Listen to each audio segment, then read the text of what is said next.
अस्सलाम वालेकुम नाज़रीन, वाशिंगटन नाइट शो के साथ मैं हूं आपका होस्ट आसिम सिद्दीकी। और आज अवैस सलीम के साथ बहुत सारे क्वेश्चन हैं। अवैस साहब, आपका बहुत बहुत शुक्रिया। जी शुक्रिया आसिम। अवैस साहब, आज जो है वो काफ़ी सारे टॉपिक हैं, और आपको पता है कि पाकिस्तान के अंदर जो है ना वो दिनों में जो है ना वो कई न्यूज़ जो हैं वो सर्कुलेट कर रही होती हैं, और सोशल मीडिया भरा हुआ होता है। हमने देखा, सबसे पहले हम स्टार्ट करेंगे कश्मीर से, कि कश्मीर के इलेक्शन में ऐसा लग रहा है कि जैसे पता नहीं क्या हो जाएगा, और वहाँ पे जूतों का सिलसिला भी शुरू हुआ। गंडापुर को एक जूता भी पड़ा, जो कि उसके बाद फिर जो है बहुत सारे मुस्लिम लीग नून और पीटीआई के दरमियान सोशल मीडिया पे जंग भी रही। इस सारे इलेक्शन को आप किस तरीके से देखते हैं? आप समझते हैं कि वहाँ जो इलेक्शन होने जा रहे हैं वो सही होंगे और लोग इलेक्शन के रिजल्ट कबूल कर लेंगे? जी।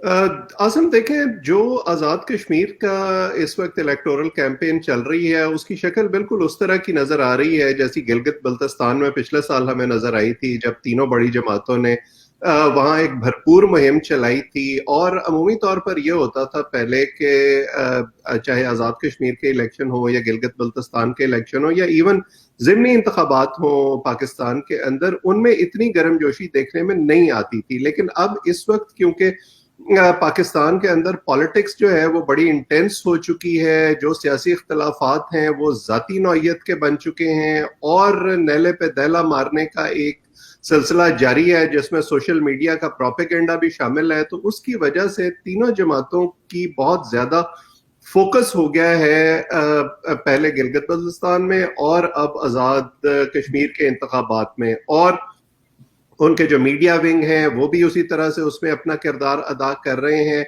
बज़ाहिर जो सूरत हाल नजर आ रही है उसमें तो यही लगता है कि वही पैटर्न बरकरार रहेगा कि जो मरकज में बरसर इक़्तिदार जमात होती है उसी को अक्सरियत मिलती है। तो इस दफा क्योंकि पीटीआई इस्लामाबाद में हुकूमत बनाए हुए है तो ज्यादा इम्कानात तो यही हैं कि उनकी नशिस्तें ज्यादा होंगी। दूसरे नंबर पर पीपल्स पार्टी का इम्कान जाहिर किया जा रहा है, और मुस्लिम लीग नून जो कि इस वक्त हुकूमत में है वो शायद तीसरे नंबर पर आए। लेकिन इस हवाले से ज्यादा हैरत इसलिए नहीं होनी चाहिए क्योंकि ये जो विंग्स हैं, मैं इनको कहता हूँ पाकिस्तान के, चाहे वो आज़ाद कश्मीर हो या गिलगित बल्तिस्तान हो, लोग अमूमन ये देखते हैं कि हमें पाकिस्तान से फंडिंग या सहूलियात जो हासिल करनी है और हमारा जो रिलेशनशिप है पाकिस्तान के साथ वो एक टसल का रहेगा, जैसे अभी पीपल्स पीटीआई के 3 साल में रहा, क्योंकि मुस्लिम लीग नून के वजीर आजम थे आज़ाद कश्मीर में, या कंफर्टेबल रहेगा और हमारे लिए आसानियां होंगी। तो ये रिजल्ट तो जो मैंने अभी तक देखा है बाय पार्टिजन जो एनालिसिस हुए हैं उनमें यही नजर आ रहा है। ज्यादा अफसोस मुझे इस बात का है जिस किस्म के इल्जामात एक दूसरे पर लगाए जा रहे हैं।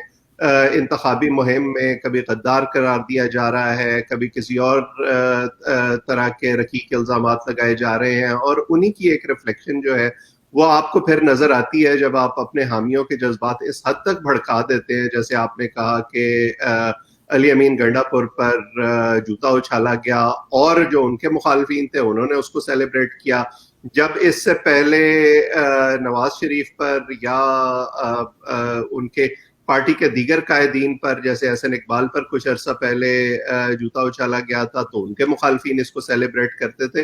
तो अफसोसनाक अमर यह है कि सियासत को सियासत नहीं रहने दिया गया, इसको जाती दुश्मनी बना लिया गया है, और हर नई कैंपेन जो है वो पहले से ज्यादा बुरी, पहले से ज्यादा गिरी हुई और पहले से ज्यादा इल्जामात से भरपूर होती है। बिल्कुल। इलेक्शन के दिनों में वाकई यही हो रहा है। जबान का इस्तेमाल जो है ना उस पर कंट्रोल नहीं है। तो चलें अब अगले क्वेश्चन पे चलते हैं। अगला क्वेश्चन जो है वो हमने देखा कि पाकिस्तान के अंदर काफ़ी अरसे के बाद जो है एक ये सिलसिला रुक गया था किलिंग का, या सीपेक के हवाले से जो चाइनीज़ को उठा लिया जाता था या उनको कत्ल कर दिया जाता था। तो ये एक वाक़या हुआ दासू में کہ چائنیز انجینئرز کے علاوہ بھی قانون نافذ کرنے والے بھی وہاں ان کو بھی مارا گیا. تو آپ کیا سمجھتے ہیں؟ سب سے پہلے تو اگر آپ کو اس کی تفصیلات کا علم ہے تو وہ بتا دیں, اور لیکن اس کا جو پوری دنیا میں ایک اثر ہوگا وہ کیا ہو سکتا ہے؟ جی دیکھیں, اس واقعے کی جو تفصیلات ہیں وہ ابتدائی تفصیلات تو یہی آئی تھیں. بابر اعوان صاحب نے اسمبلی میں بیان دیا اور انہوں نے کہا کہ یہ ایک بزدلانہ حملہ ہے اور اس کے ذمہ داروں کو ہم کٹہرے میں لے کر آئیں گے, کارروائی کریں گے. چائنیز ایمبسی نے اور چائنیز فارن منسٹری نے بھی اس کو حملہ قرار دیا تھا اور کہا تھا کہ یہ بامب اٹیک ہے. لیکن شاید پھر یہ فیصلہ ہوا پاکستانی حکومت کی طرف سے کہ نہیں, اس کو تھوڑا سا ڈاؤن پلے کیا جائے. اس لیے جو سٹیٹمنٹ بعد میں جاری کی پاکستان کی فارن منسٹری نے, انہوں نے اس میں اس کو کہا کہ یہ جی شاید لینڈ سلائڈنگ ہو گئی تھی یا کوئی میل فنکشن کر گئی تھی بس, اور بس جو ہے وہ کھائی میں جا گری تھی. اب سوال یہ ہے کہ اگر 30 لوگ بس میں موجود تھے اور وہ کھائی میں جا گری تو پھر 12 جو ہیں وہ ہلاک ہو گئے, باقی لوگوں کا کیا ہوا, کیا وہ زخمی ہوئے, کہاں گئے, اس کے حوالے سے کوئی تفصیلات نہیں ہے. تو یہ جو لیک آف انفارمیشن کا سلسلہ ہے ہمارے یہاں پاکستان میں, کہ پوری طرح سے معاملات جو ہیں وہ نہ عوام کے سامنے لائے جاتے ہیں نہ میڈیا کے سامنے لائے جاتے ہیں, اس کی وجہ سے کنفیوژن بھی ہوتی ہے اور اس کی وجہ سے کیا سارائیوں کا ایک سلسلہ بھی شروع ہوتا ہے. اس لیے میرا خیال ہے کہ حکومت کو اس حوالے سے واضح موقف اختیار کرنا چاہیے اور سچائی کو چھپانا نہیں چاہیے. اگر یہ دہشت گردی کا بھی معاملہ ہے جیسے کہ ابتدائی معلومات تھیں, کیونکہ میں نہیں سمجھتا کہ بابر اعوان صاحب نے لیک آف انفارمیشن کی بنیاد پر اپنے طور پر ہی یہ کہہ دیا ہوگا کہ یہ حملہ ہوا ہے چائنیز پر.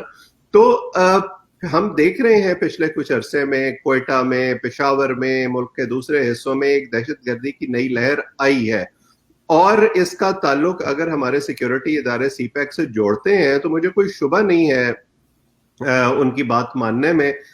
ہمیشہ یہ ہوتا ہے کہ آپ کے ملک کے جو دشمن ہوتے ہیں وہ آپ کی فالٹ لائنز سے فائدہ اٹھانے کی کوشش کرتے ہیں, آپ کی پروگرس کو انڈرمائن کرنے کی کوشش کرتے ہیں, اس کو پیچھے دھکیلنے کی کوشش کرتے ہیں. لیکن اس میں پھر سیکیورٹی فورسز کا یہ بھی فریضہ بن جاتا ہے کہ وہ اس سلسلے کو روکیں, بجائے اس کے کہ صرف الزامات برائے الزامات کا سلسلہ شروع کر دیا جائے. چائنا کے حوالے سے کیونکہ وہ جن ایریاز میں کام کر رہے ہیں, خاص طور پر گوادر میں, وہاں پر سیکیورٹی کے خدشات جو ہیں یہ بڑی دیر سے ہیں اور بڑے ریئل ہیں. اسی طرح جو خیبر پختونخوا کے جن علاقوں میں وہ کام کر رہے ہیں, جیسے تاسو ابھی جو ہے وہ خیبر پختونخوا میں تھا جہاں وہ ایک ہائیڈرو پاور پروجیکٹ پر کام کر رہے تھے, تو ان کی سیکیورٹی ویسے تو بہت ٹائٹ ہے, بلکہ فوج نے جو ہے وہ کچھ اضافی دستے بھی اس کام کے لیے تیار کیے تھے. میں ذاتی طور پر جانتا ہوں کہ وہ سیکیورٹی پرووائڈ کریں گے چائنیز کو جہاں جہاں وہ پاکستان میں کام کر رہے ہیں. اندازہ یہ ہوتا ہے کہ اس سیکیورٹی کو بھی مزید فول پروف بنانے کی ضرورت ہے, اور اس حوالے سے نہ صرف چائنیز گورنمنٹ کو اعتماد میں لینے کی ضرورت ہے بلکہ عوام کو بھی صحیح صورتحال بتانی چاہیے کہ ہو کیا رہا ہے اور ہمارے جو سیکیورٹی کے ادارے ہیں وہ اس حوالے سے کیا اقدامات لے رہے ہیں. اچھا ویسے تھوڑا سا میں اسی سے ایک سوال نکالتا ہوں کہ کیا چائنیز گورنمنٹ اب یہ نہیں کہے گی کہ جی اب ہم اپنے ٹروپس بھیجیں گے اپنے لوگوں کو حفاظت کے لیے؟ کیا وہ یہ کہہ سکتی ہے؟ نہیں, میرا نہیں خیال ہے کہ صورتحال یہاں تک جائے گی. اسی لیے میں نے کہا کہ پاکستانی حکومت کو چائنیز حکومت کو بھی اعتماد میں لینے کی ضرورت ہے, کیونکہ چائنیز اگر پاکستان میں موجود ہیں اور وہ ان ایریاز میں کام کر رہے ہیں تو میں سمجھتا ہوں کہ وہ ریکگنائز کرتے ہیں اس تھریٹ کو اور اس خطرے کو جو پاکستان کے دشمنوں کی وجہ سے ان علاقوں میں موجود ہے. اس کے باوجود وہ پاکستان کی مدد کرنا چاہتے ہیں, پاکستان میں موجود رہنا چاہتے ہیں. لیکن اس حوالے سے ضروری یہ ہے کہ دونوں ملکوں کے درمیان جو انفارمیشن ہے اس کا تبادلہ ہو, اور ایک دوسرے سے کوئی بات چھپانے کی یا اس کو جیسے انگریزی میں کہتے ہیں انڈر دا کارپیٹ سویپ کرنے کی کوشش نہ کی جائے. ایک دوسرے کے ساتھ سچائی بیان کرنا اور اس کے مطابق آگے چلنا بہت ضروری ہے. بالکل, میں سمجھتا ہوں اگر سچائی بیان کریں گے تو شاید مشکل میں پڑ جائیں. لیکن چلیں اگلے کوشچن پہ چلتے ہیں. ملالہ یوسف زئی جو ہیں وہ پاکستان کا पॉजिटिव इमेज हैं, और अभी हमने देखा कि पाकिस्तान के टीवी शोज़ पे जो है कुछ लोग बैठ के ये कह रहे थे कि इनकी इतनी, इसी तरह माजरत के साथ कि इनकी इतनी औकात नहीं है कि ये जो है वो मेजर के साथ या अब्दुल सत्तार ईदी के साथ इनकी तस्वीर लगाई जाए। लेकिन हमने दूसरे उस पर देखा कि उन लोगों ने बताया कि मलाला एक ऐसी लड़की थी जो तालिबान के सामने खड़ी होती थी और कहती थी कि अगर ये असला लेके खड़े हो सकते तो मैं किताब लेके क्यों नहीं खड़ी हो सकती। और यही वजह थी कि उनके गोली लगने के बाद वो पाकिस्तान से बाहर गई और वहाँ पे जो है वो तालीम भी हासिल कर रही हैं, और पाकिस्तान का एक दुनिया के नज़र में एक पॉजिटिव इमेज है। इस हालिया वाक़े को जो किताब पे उनकी तस्वीर निकाली गई, अवैस सलीम साहब आप किस तरह देखते हैं इसको?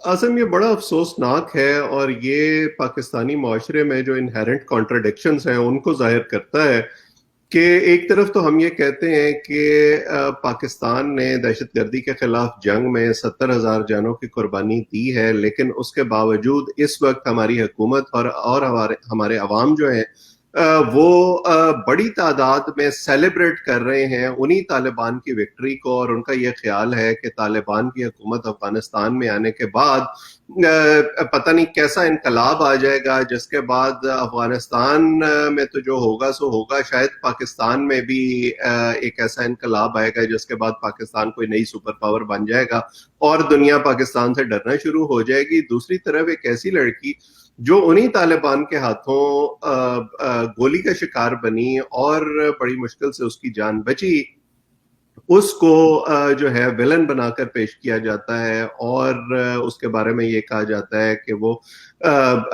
मगरबी दुनिया की एजेंट है। अगर मैं ये आर्गुमेंट से एक बात मान भी लूं कि वो वाकई एजेंट है, तो फिर मुझे ये भी मानना चाहिए कि हमारे वो सिक्योरिटी इदारे जिनके बारे में ये कहा जाता है कि जी वो पाकिस्तान की सलामती के जिम्मेदार हैं और वो पाकिस्तान पर कहीं आंच नहीं आने देते, वो भी इस साजिश में शरीक थे। क्योंकि जब मलाला को गोली लगी तो उस वक्त जनरल कियानी आर्मी चीफ थे, वो खुद अस्पताल उसकी इयादत करने के लिए गए थे। फौज ने ही जो है वो ट्रांसपोर्ट किया था मलाला को सवात से सीएमएच में, जहां पर उसका इलाज हुआ। फौज ने ही मलाला को पाकिस्तान से बाहर जाने में मदद दी थी उस वक्त ताकि उनका इलाज हो सके, और उसके बाद जाहिर है उन्होंने वहां पढ़ना शुरू कर दिया और उनके खानदान को फैसिलिटेट किया गया।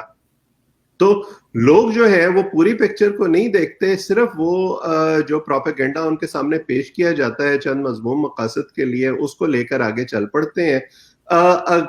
बदकिस्मती ये है कि हम अपने हीरोज को और अपने आइकॉन्स को उनकी जिंदगी में रिकग्नाइज नहीं करते और उनके मरने के बाद जो है वो उनकी हम मदासराई करते हैं। अभी मैं थोड़ी देर पहले इमरान खान साहब का 2014 का एक ट्वीट देख रहा था जिसमें उन्होंने ये कहा, जब मलाला की किताब आई थी और खैबर पख्तूनख्वा हुकूमत ने उस किताब की तकरीब रूनुमाई पर पाबंदी लगा दी थी, तो इमरान खान साहब ने उस ट्वीट में बड़े अफसोस का इजहार किया था कि ऐसा क्यों हो रहा है, क्योंकि पाकिस्तान में तो इजहार राय पर कोई पाबंदी नहीं है। इसी तरह अगर ये किताब ऑक्सफोर्ड यूनिवर्सिटी प्रेस ने छापी है और उनके ख्याल में मलाला पाकिस्तान का एक पॉजिटिव फेस रिप्रेजेंट करती है, तो क्यों नहीं उसकी तस्वीर वहां जो है वो शाया की जा सकती, क्योंकि ये किताब हुकूमत ने छापी नहीं है, हुकूमत को तो उसको रिकग्नाइज करना चाहिए।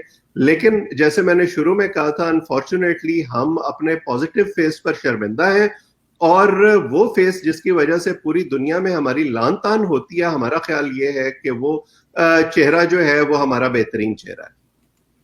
बिल्कुल नाज़रीन, मैंने जब सोशल मीडिया पे ये सब चीज़ें देखी मुझे बड़ा अफसोस हुआ, और लेकिन आप जिस तरह की ज़बान आप मलाला के लिए इस्तेमाल कर रहे हैं टीवी पे बैठ के, वो बहुत ज़्यादा अफसोसनाक लगा मुझे बड़ा अफसोस हुआ कि आप इस किस्म की ज़बान इस्तेमाल कर रहे हैं, जैसे लग रहा है कि वो वाकई पाकिस्तान की एनिमी है। आप उसको माने नहीं माने वो आपका पर्सनल वो है, लेकिन जिस तरीके की आप बात कर रहे हैं, उसको एग्जाम्पल दे रहे हैं, वो बड़ी तशवीशनाक है।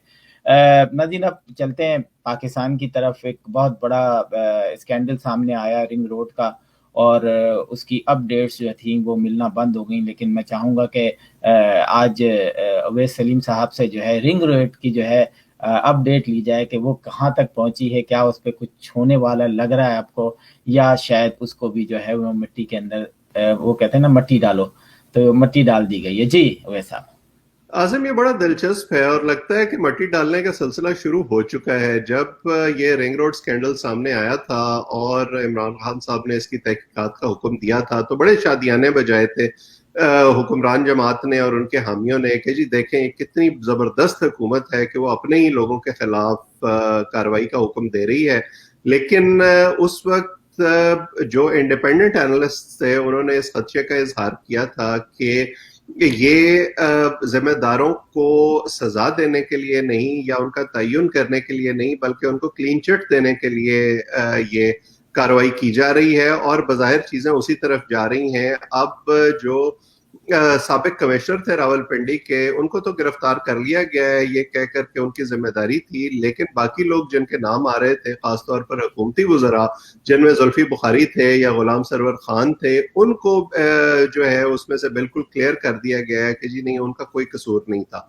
अब अगर हम इसका कंपैरिजन करें मुस्लिम लीग नून की हुकूमत के दौरान जो इस किस्म के वाकयात हुए और जो नैब उस पर तहकीकात कर रही है, तो आज चीमा को गिरफ्तार किया गया, फवाद हसन फवाद को गिरफ्तार किया गया और उन पर इल्जामात ये थे कि वो हुकूमती प्रोजेक्ट्स में अपने वज़रा के कहने पर इस किस्म के काम कर रहे थे और उस बुनियाद पर सिर्फ उस इल्ज़ाम की बुनियाद पर तहकीकात मुकम्मल होने से पहले ही शहबाज शरीफ को भी गिरफ्तार कर लिया गया और जो आशियाना स्कैंडल के हवाले से या जो दूसरे हुकूमती वज़रा थे और ज़ोमा थे उस वक्त के उन पर भी नैब ने कार्रवाई की। लेकिन यहाँ ऐसे लगता है कि जो सिलसिला शुरू हुआ था जैसे पंजाब में अलीम खान को क्लीन चिट दी नैब ने, जो हुकूमत के अंदर बाकी लोग शामिल हैं जिसमें चाहे आजम खान हो वजीर आजम के प्रिंसिपल सेक्रेटरी या खुसरो बख्तियार हो या परवेज खटक हो, जिन सब लोगों पे नैब केसेस हैं लेकिन उन पर कोई कार्रवाई नहीं होती।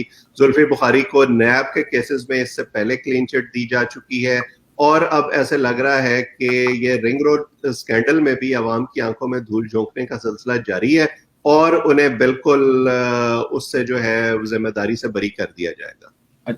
और एक और भी आप चीज बीआरटी जो है वो भूल गए हैं, लेकिन उस पर तो सुप्रीम कोर्ट ने कहा है कि खामोश तो हम खामोश हैं इस पे।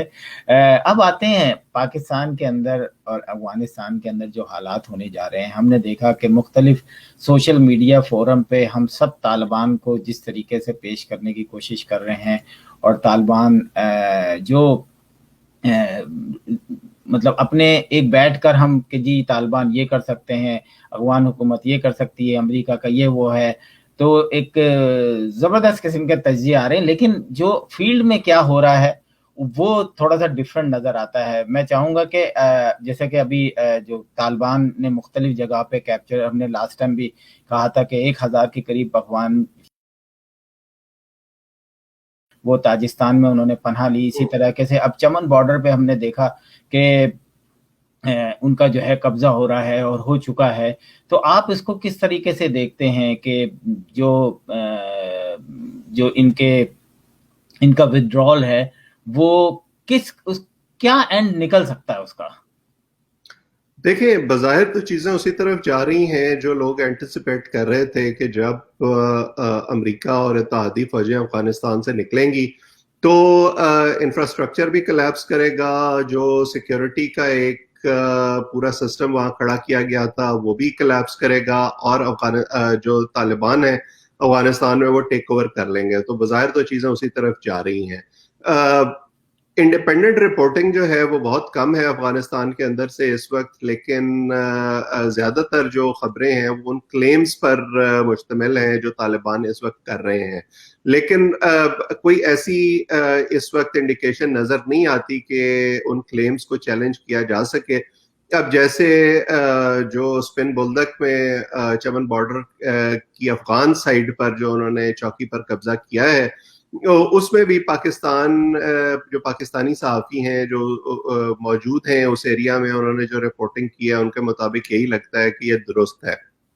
अब जो उसको उनकी फतूहात कह लीजिए उसका सिलसिला जारी है अफगानिस्तान में, उसका जो आफ्टर शॉक्स हैं या जो फॉल आउट है वो सबसे ज्यादा उन ग्रुप्स पर पड़ने का इम्कान है जो तालिबान के मुखालिफ रहे हैं इस 20 साल के अरसे में या उनकी पॉलिसियों से इत्तेफाक नहीं करते। یا ان کے سامنے سرنڈر نہیں کرنا چاہتے جس طرح سے وہ ڈیمانڈ کر رہے ہیں. اور اسی کی طرف اشارہ کیا ہے سابق صدر جارج بش نے اپنی گفتگو میں غیر ملکی نشریاتی ادارے سے. انہوں نے یہ کہا ہے کہ اس وقت فوجوں کا افغانستان سے باہر نکلنا شاید ایک غلطی ہے، کیونکہ اس کی وجہ سے جو ہیومن رائٹس کی کنڈیشن ہے افغانستان میں وہ مزید خراب ہوگی. خاص طور پر خواتین جو ہیں افغانستان میں وہ کافی اس وقت خوف زدہ ہیں کہ ان کے لیے وہی حالات واپس آ جائیں گے جو 20 سال پہلے تھے. لیکن اس وقت جو ہے افغانستان ایک ایسی کیچ 22 سچویشن بن چکا ہے جس کا کوئی فوری حل یا کوئی جو واضح جواب ہے وہ کسی کے پاس موجود نہیں ہے، کیونکہ 20 سال کے بعد یہ ایک ایسی جنگ بن چکی تھی جو بظاہر نیور اینڈنگ تھی. اب میرے خیال میں تو اس کو شروع ہی نہیں ہونا چاہیے تھا اس طرح سے، لیکن اب یہ جہاں تک پہنچ گئی ہے اس کو کہیں نہ کہیں جا کے ختم ہونا تھا. یہ ٹیبل پر ختم ہوئی ہے، امریکہ واپس جا رہا ہے، افغان طالبان آ رہے ہیں، اور جیسے ہم نے پچھلے ہفتے بھی گفتگو کی تھی کہ انہوں نے بظاہر تو یہ اگریمنٹس کیے ہیں، ایشورنسز دی ہیں کہ ہم ہیومن رائٹس کا بھی خیال رکھیں گے، خواتین کے حقوق کا بھی خیال رکھیں گے، جو ہمارے مخالفین ہیں ان کو بھی امان دیں گے. لیکن کیا واقعی پریکٹیکلی ایسا ہو سکے گا یا نہیں، اس کا جواب صرف وقت دے گا. اویس سلیم صاحب، انڈیا پاکستان افغانستان یہ بھی ایک بڑا ایشو بن رہا ہے کہ انڈیا، آپ نے دیکھا کہ سارے قونصل خانے بند ہو گئے ہیں اور وہ جا رہے ہیں، جا چکے ہیں. افغانستانی جو عملہ ہے وہ رہ گیا ہے وہاں پر، وہ بھی آپ کو پتہ ہے کہ ایک بہت بڑا کوسچن مارک ہے. طالبان ان کو چھوڑتے ہیں نہیں چھوڑتے ہیں.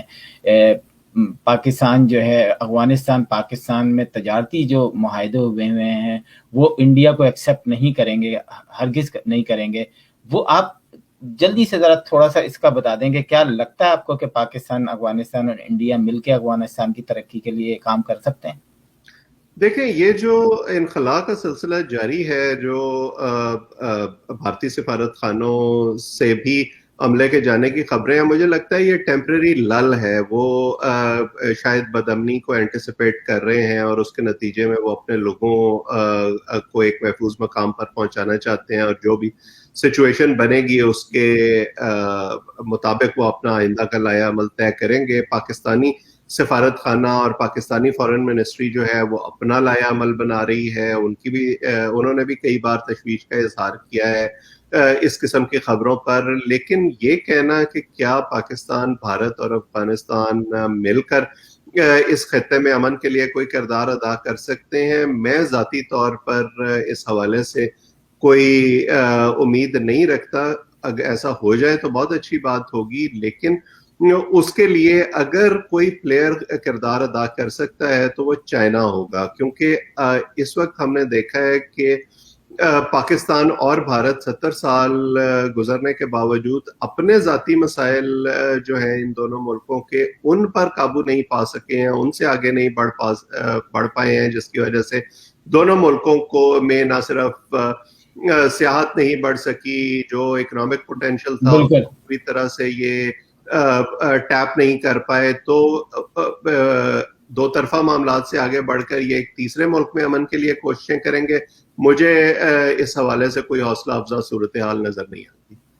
Thank you. اب چلتے ہیں کووڈ کیسز کے بارے میں. دنیا میں ہم نے دیکھا کہ ابھی بھی کئی ملکوں میں، ایون کینیڈا تک میں جو ہے وہ بڑی پابندیاں ہیں. لیکن ہم پاکستان اور یو ایس اے کی اگر بات کریں تو یو ایس اے کے اندر بھی میں دیکھ رہا ہوں کہ مختلف اسٹیٹس میں کافی تعداد بڑی ہے. میرا خیال ہے ویکسینیٹ کافی حد تک امریکن لوگ ہو چکے ہیں.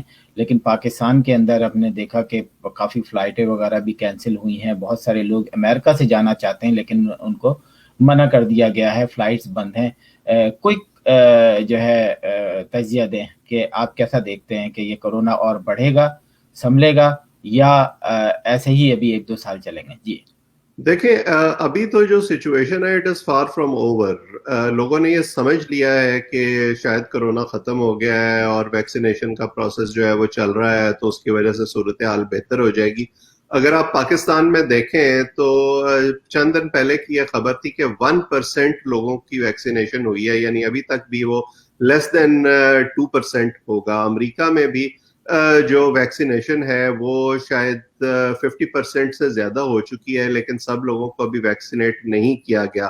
این سی او سی نے پاکستان میں ابھی 2 دن پہلے یہ وارننگ دی ہے کہ کیسز بڑھ رہے ہیں. سندھ میں کیسز جو ہے نئے سامنے آئے ہیں، تقریباً 1400 کیسز شاید گزشتہ روز سامنے آئے تھے، جس کے بعد وہ دوبارہ سے جو پبلک پارکس ہیں اور اس قسم کی فیسلٹیز ہیں ان کو بند کرنے پر غور کر رہے ہیں. امریکہ کی کئی اسٹیٹس میں کیسز دوبارہ بڑھ رہے ہیں. میں نے پچھلے دنوں میں ٹریول کیا ہے جس میں نے دیکھا ہے کہ سوشل ڈسٹینسنگ یا ماسکس کی پابندی اب کوئی نہیں کر رہا ہے. ایسے لگتا ہے کہ لوگ تھک چکے ہیں اور اس کی وجہ سے جو اموات ہیں ان میں بھی اضافہ ہو رہا ہے. اور 99% اموات ان لوگوں کی ہوئی ہیں امریکہ میں، خاص طور پر جو ویکسینیٹ نہیں ہوئے. تو میرا خیال یہ ہے کہ لوگوں کو ابھی احتیاط کرنے کی ضرورت ہے. جہاں 1.5 سال گزر گیا ہے وہاں چند ماہ اور بھی گزر جائیں گے جب تک یہ ویکسینیشن کا سلسلہ پورا نہیں ہوگا. اب جیسے ہم دیکھ رہے ہیں کہ نیا ڈیلٹا ویریئنٹ سامنے آ گیا ہے اور اس کی وجہ سے نئے کیسز سامنے آ رہے ہیں، تو لوگوں کو مجھے لگتا ہے کہ اس حوالے سے احتیاط ابھی جاری رکھنی چاہیے. بالکل سعید. ناظرین، بلاول بھٹو کی اچانک آمد تو نہیں ہوئی. پہلے تھوڑا سا یہ ہو رہا تھا کہ جی وہ آ رہے ہیں. وہ آ گئے نیو یارک میں. پھر ان کی کچھ تصویریں جو ہیں وہ نظر آئیں کہ ایئرپورٹ پہ وہ انتظار کر رہے ہیں کسی کا. پھر کچھ پیپلز پارٹی کے لوگوں کے ساتھ تصویریں نظر آئیں اور ہم وہ تصویریں بھی آپ کو دکھا رہے ہیں. تو پھر وہ واشنگٹن آئے، کچھ خاص میٹنگز کی. کسی کو نہیں پتا کہاں کب کس سے ملے. میرا خیال ہے کہ وقت کے ساتھ ساتھ شاید اندازہ ہو جائے، پتہ چل جائے. لیکن ایک ساتھ اور بھی کچھ لوگوں نے یہ باتیں کہیں. یہ بالکل اتھینٹک خبر نہیں ہے اس پہ، لیکن جو لوگوں نے بتایا کہ شاید ان کی کچھ پراپرٹیز تھیں جو انہوں نے ذکر نہیں کیا تھا، وہ ان کو بھی کچھ جو ہے ٹھکانے لگانے آئے، یوں سمجھ لیں آپ کے بھیجنے آئے یا جو کچھ بھی کرنے آئے. لیکن یہ صرف کہانیاں ہیں، کیونکہ جب آپ یہاں آتے ہیں اور اپنا مقصد نہیں بتاتے ہیں تو پھر خبریں گونجتی ہیں، اور اس گونج میں جو ہے وہ کچھ ایسی گونج بھی ہوتی ہیں جو کہ شاید سچ نہ ہو. اویس سلیم صاحب، آخری سوال، آخری تجزیہ. دیکھیں بلاول بھٹو صاحب، اس سے پہلے بھی آپ کے علم میں ہے کہ بارہا آتے رہے ہیں امریکہ کسی نہ کسی حوالے سے. اس دفعہ وہ کچھ عرصے کے بعد آئے ہیں تو اسپیکولیشن زیادہ ہو رہی ہیں، اور خاص طور پر اس لیے بھی کہ بالکل پیک پر جو آزاد کشمیر کی الیکشن مہم پہنچی ہوئی تھی اس میں وہ جلسوں سے خطاب کر رہے تھے، اس کو چھوڑ کے وہ یہاں آئے ہیں. تو اس حوالے سے بھی کچھ تشویش تھی حکومتی جماعت کو اور ان کے حامیوں کو. مجھے لگتا ہے کہ اس میں زیادہ ریڈ نہیں کرنا چاہیے. ایک ریپو تو ہے پیپلز پارٹی کی جو بائیڈن کے ساتھ، لیکن کیا جو امریکی انتظامیہ ہے وہ پاکستان کی حکومت اور پاکستان کی اسٹیبلشمنٹ کو چھوڑ کر ایک اپوزیشن جماعت سے اپنے رابطے بڑھانا چاہے گی؟ اور اپوزیشن جماعت وہ جو ایک صوبے تک محدود ہے، مجھے اس میں زیادہ کوئی وزن نظر نہیں آتا. ہاں البتہ یہ اپوزیشن جماعتیں جو ہیں یہ ضرور اس قسم کے مواقع کو استعمال کرتی ہیں اپنے حامیوں کو یہ بتانے کے لیے کہ جی ہماری کوئی بات چیت ہو رہی ہے اور کوئی نہ کوئی ایسے فیکٹرز جو ہیں وہ پلے کریں گے جس کی وجہ سے ہم دوبارہ جلدی اقتدار میں آنے ہی والے ہیں، اور اس کی وجہ سے ان کے حامیوں کا خون جو ہے وہ جوش مارتا رہتا ہے بار بار. اس سے زیادہ میں اس کو ریڈ نہیں کرتا. بالکل. ایک خبر اور آئی تھی جب بائیڈن صاحب، پریزیڈنٹ بائیڈن جو ہے وہ حلف لے رہے تھے، تو خبر آئی تھی کہ جناب زرداری صاحب کو انہوں نے انوائٹ کیا ہے، لیکن اس کے بعد اس خبر نے بھی دم توڑ دیا. تو یس، خبریں تو سوشل میڈیا پہ نکلتی رہتی ہیں، لیکن ہم ان پہ تجزیہ بھی دیتے ہیں، اور وہ صحیح ہوں اور یا غلط ہوں وہ وقت ثابت کر دیتا ہے. سوشل میڈیا پہ جو خبریں آتی ہیں اس کی کوئی ایسی وہ نہیں ہوتی کہ آپ فوراً اس کو یقین آپ یہ ثابت کر دیں کہ وہ صحیح ہے یا غلط ہے. اویس سلیم صاحب کا تجزیہ تھا، آپ لوگوں نے سنا. اب آپ لوگ اپنی رائے دینا نہ بھولیے گا. اویس سلیم کا ٹویٹر اکاؤنٹ جو ہے وہ اسی پہ ہے، آپ دیکھ لیجئے، ان پہ رپلائی دے سکتے ہیں. اور اویس صاحب آپ کا بہت بہت شکریہ. آپ کا بھی شکریہ. تو ناظرین، اگلے ہفتے تک اجازت دیجیے. خدا حافظ.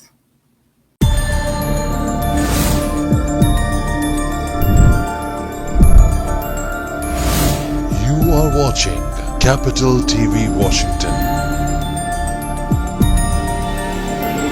the best South Asian TV channel in North America.